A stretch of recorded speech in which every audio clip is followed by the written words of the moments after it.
You get my permission to lie to yourself. One of the greatest things I ever accomplished for my health didn't happen overnight. It was the result of accumulated decisions, but most importantly, two main things: getting started and making the habit stick for life. Today, we're talking about that. One of the hardest accomplishments of my life was transitioning from couch potato to gym rat. I used to say, oh, look at those gym freaks. They think it's appropriate to come and show themselves in spandex. And now, I guess I am one of the gym freaks. I felt so proud of myself. Today, I'm going to take you over how I did that greatest transformation of my health through tackling habit changes one step at a time.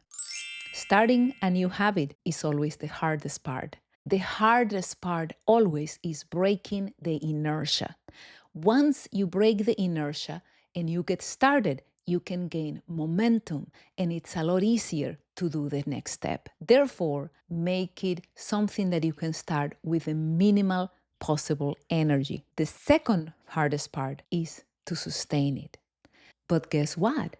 Getting a habit to become automatic is about repeating it over and over again. It's about getting started and breaking the inertia over and over again. Getting started is difficult, but the moment you do it, you're halfway there. Therefore, put it on your calendar. Schedule those moments when you will practice that new habit and keep showing up until it becomes part of your identity and therefore second nature. Getting started is so important. That is the only moment when I tell my clients it is okay to lie to yourself. For example, someone made me smile once by saying, I just lie to myself. I tell myself, I'm just going to put on the gym clothes and my shoes. Just have to put them on. If I decide not to go, I give myself permission to get back in bed and go back to sleep. And he left the gym clothes and the shoes right there next to the bed. Make it easy. Of course, getting up from bed, put on the clothes and put on the shoes. Half the work is done. You might as well just go to the gym. I used that habit to lie to myself when I was studying for my boards as a medical resident. I used to tell myself I'm only going to read for 10 minutes. Only 10 minutes. But 10 minutes have gone by, you are already hooked. You are more likely to continue studying for the rest of the hour. If needed, lie to yourself. Getting started, breaking the inertia, is the one thing when you get my permission to lie to yourself. How are we going to make sure that your plan becomes second nature? Step number one, make it easy. Doing everything possible to make it easy and simple for you to create this new habit is going to be key. For example, when it was time to add my gym to my routine, I had to make it easy. I had to choose the gym that was closest to my house, that in fact, if I wanted, I could go there on my bike, that was en route to pick up my daughter from school. And it was the same gym where my husband was going, so we could encourage each other and go together. One of the ways to make a habit easy and simple to get started is tying it to a habit that is already formed. For example, when I had to start taking cancer medicine, I had been so healthy, I had never taken daily medication in my life. I had to put the pill container next to my toothbrush. One habit that was sacred for me and nobody could ever shake was my dental hygiene routine before bedtime, brushing my teeth and flossing. Therefore, if I had my pill container right next to my toothbrush, I would see it and I would remember to take my pill. So step number one, make it easy. Number two, make it obvious. Make it obvious. Put that pill counter next to your toothbrush. You want to drink more water? Put your water filter right next to your coffee maker. So every time you're going to serve yourself a cup of coffee, you have to see it and remember to drink a glass of water or two. Put your gym clothes on a chair next to your bed so you cannot ignore them and forget. Make it obvious. And number three, most important, make it enjoyable, make it satisfying. Find ways to reward yourself.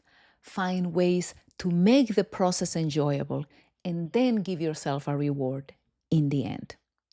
How did I do that? I started to reward myself by giving myself the chance to do on the elliptical things that otherwise I didn't have time to do. Listen to the podcast that I wanted to hear forever but never had time to. Read fiction audiobooks, especially those silly romance novels that I felt too embarrassed to acknowledge I like. Watch silly Hallmark Christmas movies. And most recently, music. Joyful, cheesy, heartwarming, enlivening music that makes me want to dance more than exercise. To sustain a habit, you need to make it easy and enjoyable. And then every time you accomplish a tiny new step, celebrate it. Take a moment to rejoice because you are practicing neuroplasticity. You are reinforcing a new identity that will make it easier to make better choices the next time. So, in conclusion, getting started is the hardest part. If you need to lie to yourself, you have my permission. Just get started. Choose the lowest energy investment measure you could take and take it.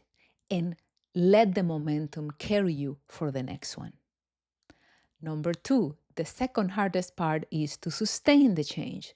Make it easy, make it obvious, make it enjoyable, make it automatic. And number 3, make every change an opportunity to celebrate a new identity. When you change your identity, every new decision after that honors that identity becomes easier. And by the way, if this conversation has helped you, please consider sharing it with someone you care for and consider subscribing. In the next episode, we're going to start with a very controversial topic most people avoid: diet.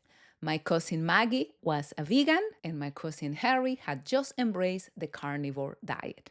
They both rave about the great benefits. What happens when it's your turn to decide and you are hearing all this contradictory information around you?